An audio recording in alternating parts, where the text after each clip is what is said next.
Bonjour chers élèves. La leçon d'aujourd'hui porte sur la rotation. Sur la rotation, on va parler donc des sens directs et des sens indirects. On va se rappeler de la leçon précédente.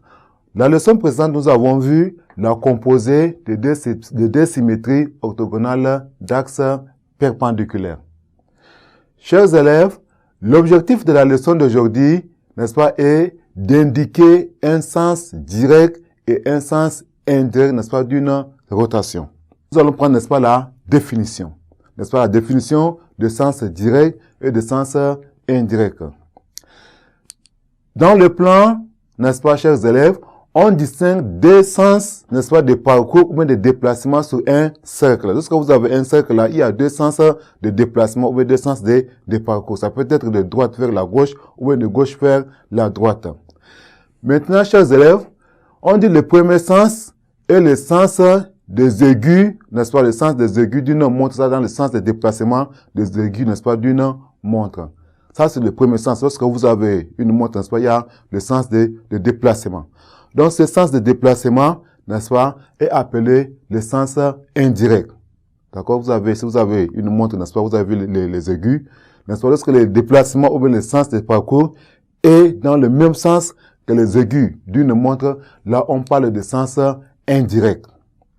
Maintenant, lorsque le déplacement s'effectue dans le sens contraire, n'est-ce pas, de celui, n'est-ce pas, des aigus, n'est-ce pas, d'une montre, là, on parle de sens direct. On parle de sens direct. Donc, il y a deux déplacements, soit celui des aigus, dans le même sens des aigus d'une montre, on parle de sens indirect, et dans le sens contraire, n'est-ce pas, des déplacements des aigus d'une montre, on parle de sens direct.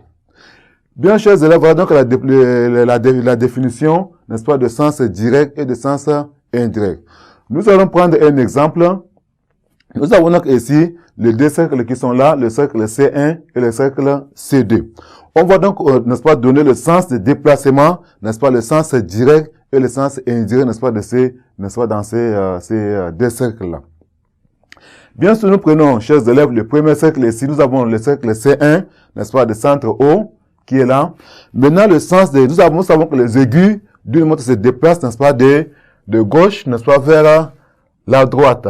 Maintenant, si nous prenons, n'est-ce pas, ces sens, c'est-à-dire, ça va de gauche là, voilà, on aura, n'est-ce pas, ces déplacements par une flèche. Voilà.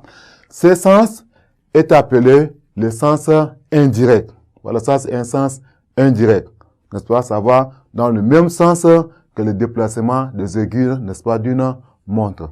Maintenant, si nous revenons sur, n'est-ce pas, le deuxième cercle, c'est-à-dire le cercle, n'est-ce pas, C2, n'est-ce pas, de centre, nous allons prendre, c'est le centre O', n'est-ce pas? Voilà. C'est le centre O', n'est-ce pas, le cercle C2, le centre O'. Maintenant, on va chercher le sens direct maintenant. Nous avons dit que le sens direct, n'est-ce pas, sur ce cercle-là, c'est le sens contraire de déplacement des aigus d'une montre. Ça fait le sens contraire maintenant. Donc, ça va, n'est-ce pas, de droite vers la gauche. Là, on parle de sens direct. Chers élèves, ce qu'il faut retenir, n'est-ce pas, sur un cercle, il y a deux sens de déplacement. Il y a le sens direct, n'est-ce pas, qui est le sens contraire de déplacement des aigus d'une montre, et le sens indirect qui est le même sens, n'est-ce pas, de celui des déplacements, ou bien de celui du déplacement, oui, des aigus d'une montre. Je dis merci pour votre attention et à la séance prochaine.